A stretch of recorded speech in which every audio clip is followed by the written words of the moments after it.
இந்த மாதிரி உருவத்தை கோவில் கோபுரங்கள்ல நிறையவே பார்த்திருப்போம். சரி, இந்த உருவம் எப்படி உருவாச்சுன்னு உங்களுக்கு தெரியுமா?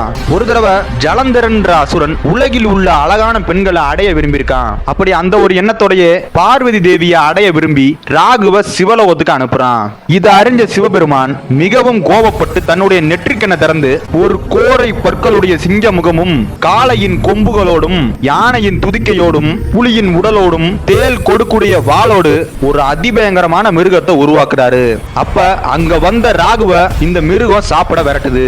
அப்ப இத பார்த்த ராகுவும் பயந்து ஓடுறான். இப்படியே ஓடிக்கிருந்து ஒரு கட்டத்துக்கு மேல ஓட முடியாம சிவபெருமான் காலில் விழுந்து மன்னிப்பு கேட்கிறான். அப்ப சிவபெருமானோ ராகுவை விட்டு விடுன்னு சொல்லி அந்த மிருகத்தை தடுத்து ராகுவ மன்னிச்சுறாரு. இதுக்கப்புறமா அந்த மிருகம் சிவபெருமான் கிட்ட வந்து, ஈசனே, நீங்கள் இட்ட கட்டளையை நான் நிறைவேற்றியே ஆக வேண்டும். நான் ராகுவை சாப்பிடவில்லை என்றால் வேற யாரை சாப்பிடுவதுன்னு அந்த மிருகம் கேக்குது. அதுக்கு சிவபெருமான், ஒன்னே நீயே சாப்பிடுன்னு சொல்றாரு.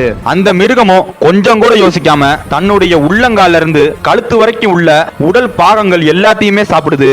இதுக்கப்புறமா உண்பதற்கு எதுவுமே இல்லாம தலை மட்டும் மிஞ்ச இன்னமும் தனக்கு தீராத பசி இருப்பதாக சிவபெருமான் கிட்ட சொல்லுது.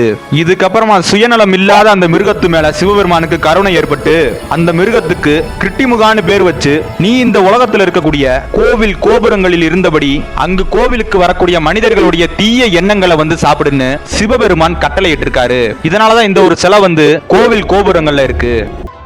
லைக் பண்ணுங்க, ஷேர் பண்ணுங்க, கமெண்ட் பண்ணுங்க, மறக்காம சப்ஸ்கிரைப் பண்ணுங்க.